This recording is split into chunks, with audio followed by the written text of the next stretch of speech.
Hello friend, मैं योगेंद्र राय आप सभी का अपने YouTube channel trusted team group में स्वागत करता हूं। आज हम बात करेंगे कॉन्स्टिट्यूशन के फंडामेंटल राइट्स के एक ऐसे अहम पार्ट के बारे में जो हमें बताता है शिक्षा और संस्कृति से संबंधित जो अधिकार मिले हैं उसके बारे में बताता है। आज हम बात करेंगे आर्टिकल 29 और आर्टिकल 30 के बारे में। ठीक, आर्टिकल 29 और 30 हमारा क्या कहता है? ये दोनों जो हमारा है वो संस्कृत और शिक्षा से संबंधित अधिकार के बारे में बताता है। शिक्षा क्या है? देखिए, शिक्षा यानी कि जो हमारी पढ़ाई लिखाई है, जो हमारा शिक्षण है, उसके बारे में बताता है, इसमें अधिकार दिया गया है। और कुछ हमारी संस्कृति के बारे में, यानी कि जो हमारा बोल चाल रहन सहन है उसके बारे में भी अधिकार बताता है। ठीक है, संस्कृति के बारे में भी अधिकार बताता है। मेनली इसमें बेसिकली अगर देखा जाए तो इसमें हमें दो आर्टिकल पढ़ना है, आर्टिकल 29 और आर्टिकल 30। ठीक, तो सबसे पहले हम शुरुआत करते हैं अपने आर्टिकल 29 से। आर्टिकल 29 जो हमारा है उसमें मेनली हमें 2 क्लॉज पढ़ने हैं। ठीक है, आर्टिकल 29 में 2 क्लॉज हैं। आर्टिकल 29 का first clause and second clause. Article 29 का पहले हम बात करें, आर्टिकल 29 हमारा क्या कहता है। देखिए, आर्टिकल 29 हमारा कहता है अल्पसंख्यक वर्गों के लिए, अल्पसंख्यक वर्गों के हितों का संरक्षण, यानी कि जो अल्पसंख्यक वर्ग हैं उनके हितों का संरक्षण जो अगर हो रहा है तो वो आर्टिकल 29 में हो रहा है। ठीक, आर्टिकल 29 के जो हमारा मेन पार्ट है वो क्या है? अल्पसंख्यक वर्गों के हितों का संरक्षण, यानी कि जो अल्पसंख्यक वर्ग हैं उनके जो कुछ हित हैं, उनके लिए कुछ जो उनकी जो बोली है, रहन सहन है, उसके बारे में अगर देखा जाए तो उसका संरक्षण हो रहा है। कैसे? ये पढ़ेंगे हम आर्टिकल 29 के सब क्लॉज फर्स्ट में।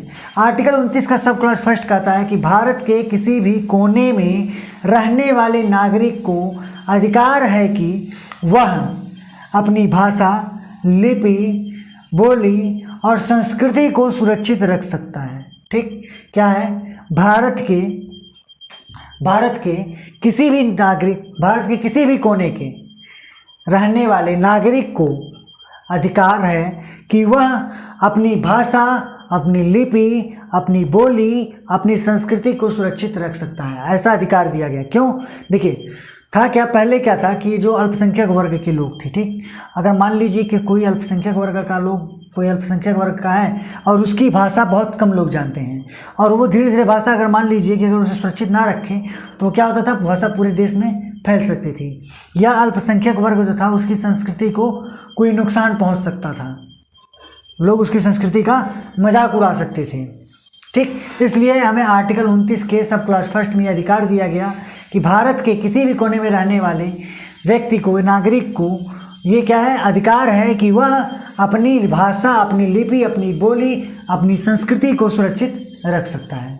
ठीक, अब हम बात करेंगे आर्टिकल 29 के सब क्लॉज 2 की। आर्टिकल 29 का सब क्लॉज 2 कहता है किसी भी नागरिक को राज्य द्वारा पोषित अथवा राज्य द्वारा मान्यता प्राप्त शिक्षण संस्थानों में प्रवेश देने के लिए केवल धर्म, मूल, वंश, जाति, भाषा के आधार पर वंचित नहीं किया जा सकता है। यानी कि जो हमारी अल्पसंख्यक कैटेगरी है, आर्टिकल 29 का सब क्लॉज 2 कहता है कि जो अल्पसंख्यक कैटेगरी है उनमें अगर कोई अल्पसंख्यक कैटेगरी का बालक है या बालिका है और उसे अगर पढ़ना है तो वह राज्य द्वारा किसी भी मान्यता प्राप्त विद्यालय में या किसी भी शिक्षण संस्थान में प्रवेश देने से कोई उसे रोक नहीं सकता। या अगर मान लीजिए प्रवेश मिल रहा है तो उस पर कोई, हम उसके धर्म के आधार पर, उसके मूल के अनुसार, उसके वंश के आधार पर या उसके जाति के या भाषा के आधार पर हम कोई भेदभाव नहीं कर सकते, उसे हम शिक्षा से वंचित नहीं कर सकते हैं।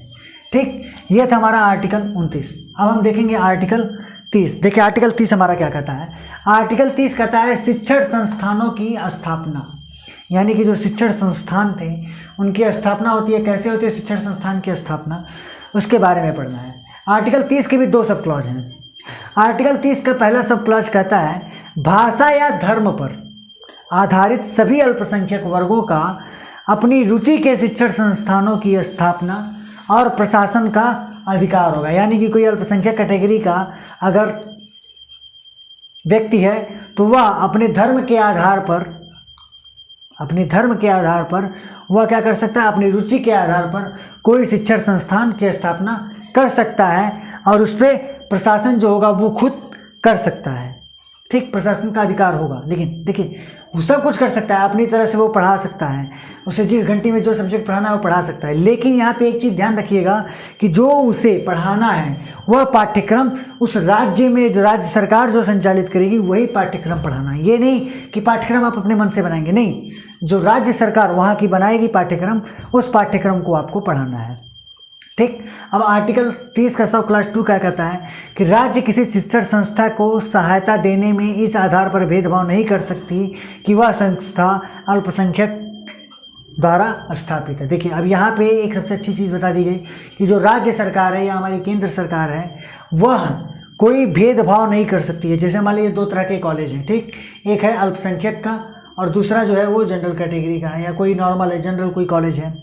अब यहाँ पे इस कॉलेज में जनरल ये सरकार द्वारा बना हुआ है, तो इसमें वो गवर्नमेंट क्या कर रही है, स्कॉलरशिप दे रही है, और ये किसी संस्था के द्वारा बनाया गया है, अल्पसंख्यक संस्था के द्वारा, तो यहाँ पे वो स्कॉलरशिप नहीं देगी। ऐसा वो भेदभाव नहीं कर सकती है। जो भी करना होगा उसे राज्य सरकार को दोनों कॉलेजों के लिए करना होगा, यहाँ पे वो कोई भेदभाव नहीं कर सकती है। ठीक है, तो ये था हमारा आर्टिकल 30 का सब क्लॉज 2। आशा है कि आपको समझ में आ गया होगा। अब हम देखिए इसमें एक सबसे इम्पॉर्टेंट बात करेंगे। इसके बाद आर्टिकल 29 और 30 के बाद आता है एक हमारा सबसे बहुत ही महत्वपूर्ण अधिकार था, जिसे अब फंडामेंटल राइट से हटा दिया गया है, हमें मूल अधिकार से, हमारे मौलिक अधिकार से हटा दिया गया है, और वो है आर्टिकल 31 संपत्ति का अधिकार। संपत्ति का अधिकार जो था वो पहले फंडामेंटल राइट में था, यानी कि हमारे मौलिक अधिकार में था, लेकिन उसे अब हटा दिया गया। कब हटाया गया? 44वां संशोधन जब हुआ 1978 में। कब? 44वां संशोधन 1978 में जब होता है, उस समय ये संविधान, ये जो हमारा अधिकार था, उसे संपत्ति का अधिकार को हटा दिया गया। उसे कहाँ ले गया गया? संपत्ति का जो अधिकार था वो मूल अधिकार से हटा करके आर्टिकल 300A में जोड़ दिया गया है। आगे चल करके वो हमें पढ़ना होगा, ठीक, संपत्ति का अधिकार को, ठीक है, उसे हटा दिया गया।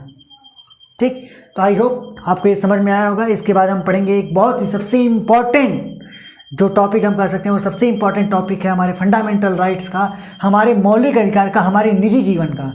हम पढ़ेंगे आर्टिकल 32 की। आर्टिकल 32 अपने आप में खुद एक ऐसा आर्टिकल है जो कि पूरे संविधान को, अगर कहें हम, तो संविधान का हृदय उसे कहा गया है। डॉक्टर BR भीमराव अम्बेडकर ने उसे संविधान का हृदय कहा है। उसे हम पढ़ेंगे नेक्स्ट वीडियो में।